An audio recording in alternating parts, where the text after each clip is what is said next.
Balandia Sangoya Congo Kinshasa, on peut pas Engel revient dans les bassins du savoir. Une fois de plus, ce soir on a siège à INC. Nasalina mon amboka Douglas Oyo Penza to eko sola pambate mboka Congo sanga kamwa masolo kakabo solo la solo to solo la yo mbote mon ambo. Mbote c'est pas journaliste hein? Bonne santé. Santé malo mino kutinga na cadre interfédéral là. Yo bande on est parti santé to minga soleka. Parce que nous avons battu la biso. Matondo mingi. Lelo Oyo président de la République balobi azo fandaté trop de voyages. Ba voyage na ezali ko signifier nini? Merci pour la question. On a tout bas comprendre les bandes de cognon sur l'Afrique centrale, à l'Ouest et par-ci par-là. Les bandes en boka non. Si on a voyager parce que diplomatie en boka nabiso et koufaki. Oyo kabila bomaki, avec la sanction batner les bandes. Bayo kocha matame na bon espace européen. Bakocha makona bakocha matame bango na ngamu ya ni ya Afrique quelque part. Nous mona ki diplomatie biso et koufaki. Mais tant on biso dosi pouvoir na cash entre IDPS et INC. Cash. Donc on kozamboka aza habilité ya ko réhabiliter diplomatie wana parce que mon RDC est un pays où comme un continent. Parce que RDC a 9 pays frontaliers. Alors, et Kozamboka a une bonne relation dans les pays zinga na biso entre Angola. Oblige même Kabila comme à l'époque, soit bien ça qui était dans la SADC, même en Angola qui est pas au Kénété. Eh bien, on saura qui va interpeller à organiser l'élection le 31 décembre 2016. Raison pour laquelle Kabila ne kokima kokeli bana mboka yo diplomatie sur ekufaki même Schengen.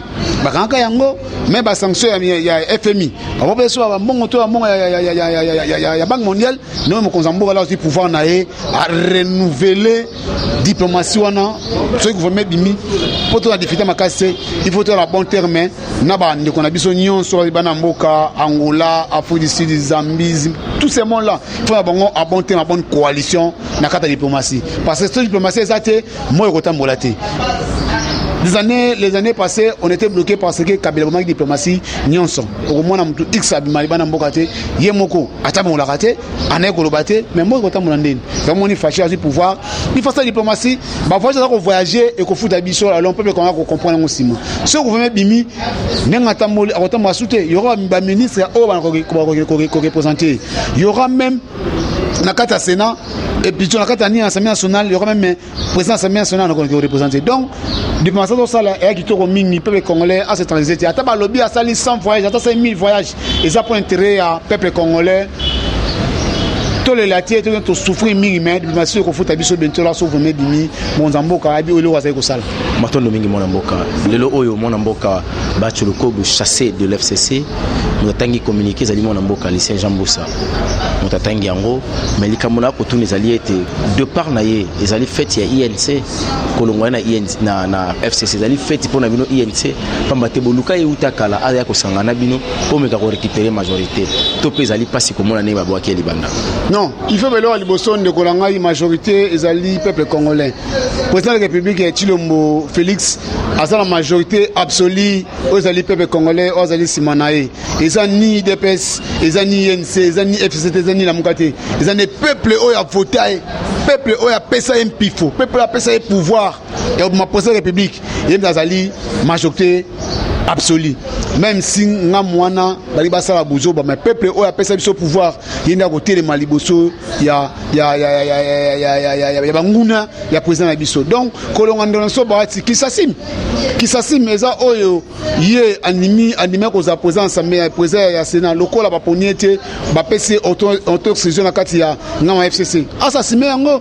Parce que s'il était sage, comme les autres, à l'époque, il y a G8, c'est G7. Il devait qu'il y ait déjà un Massoua, il y a Kabila. Au bout de Kabila, il a raté, Moutoisa ambition, Moutoisa ambitieux, qui a soutenu. Tout le monde est en époque à Chadar. Chadar n'était même pas ambitieux que non, Azara Dauphin. Tout le monde était maman, sauf Jani Mabunda. Azara était Moutoisa ambitieux. Même à la posé au Sénat. La personne qui n'était même pas d'être Azara ambitieux la poste Sénat. Donc, on a biso, nani, bat, assassiné. Azo engagement dans Mobali, assassiné, anima. Soit qu'on soit l'opposition, on va retirer un parti, assassiné parce que cause la leader né on passe dans la leader on le col va faire assassinat atika qui ça beaucoup d'Assemblée nationale atiki ba millions a démissionnant atiki ba ministère à budget Pierre Kangudi abatikala kuna atiki nyonso pour intérêt général ya peuple congolais animiki ala nanzela oyo ko futer lelo au monde vital amérique futer donc ndeko bati assassiner à la mobile assassiner ti travail te normalement mobile mais assassiner étant que responsable étant que acteur politique assassiner na oyo basé na kata FCC mona mboka lelo oyo gouvernement ezobima te bona likanisa ko mema mboka kaka boeti to kota 2020 le 1er janvier pour dissoudre le parlement to pe likanisa zani boko bloquer FCC na lolengi ya ko mema makambo to pe boko banga ko bimisa gouvernement non gouvernement eza bloqué te toto misa gouvernement te pona bata FCC te pona bata cash te to misa gouvernement pour te peuple congolais à se retrouver peuple congolais azonga na place nae le leçon du gouvernement non bato ya kalabazongi o baza ba sanction bana mboka o ba yo sur l'état o ba yiba mabayiba magune etambola kino bazonga gouvernement kino peuple se retrouver te kobo santé bakoya ko bete biso bilo ba ko sanction biso en 2023 tout le monde va meilleur élu en 2011 na versé les cas mais bazonga en 2018 donc le président de la République a obligé à obéir au gouvernement. Le peuple congolais sera satisfait. Le peuple congolais a se retrouvé. Et non, le gouvernement qui non, pour la couper ça, couper ça, pour que c'est pas FCC, c'est pas la pas poste. Non, il faut que le gouvernement, le peuple congolais se retrouve. Ce gouvernement, ça gouvernement, et c'est le gouvernement de Konangai. Au moins, il y a des conditions FCC, pas métier à Mabé. Tu peux dire non, c'est le ministère régalien et l'engagement d'addition. Mais, tu peux dire ça, le ministère intérieur. Base à titulaire, base à adjoint de Konangai. J'ai géré pendant 18 ans. 18 ans. Oh, bah c'est ma bengana to yebi. Oh, to so bomba bango le roi lik.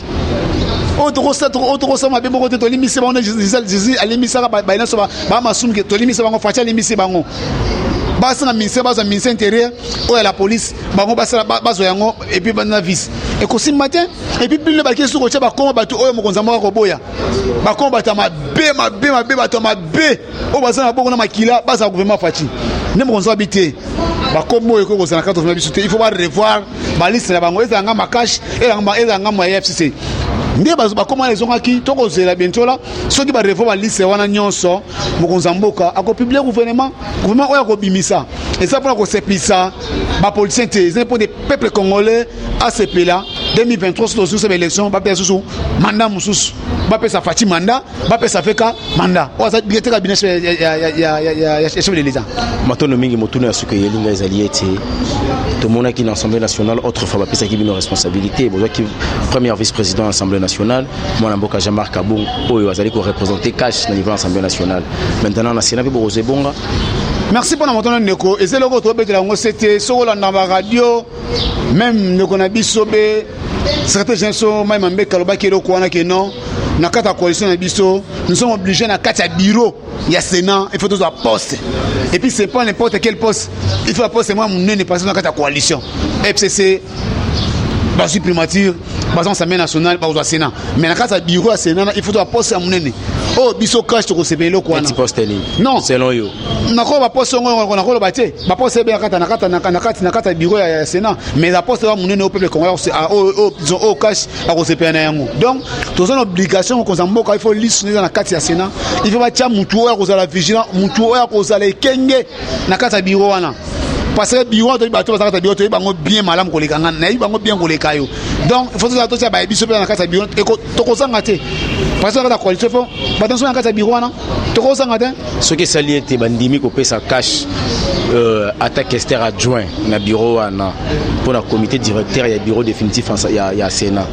On a beaucoup yamba yango. Toi na kata coalition, il faut to poste mon na kati ya bureau ya. Si on a le but Esther adjoint brozo yango. Pourquoi tu question ici là? Pourquoi toi rapporter?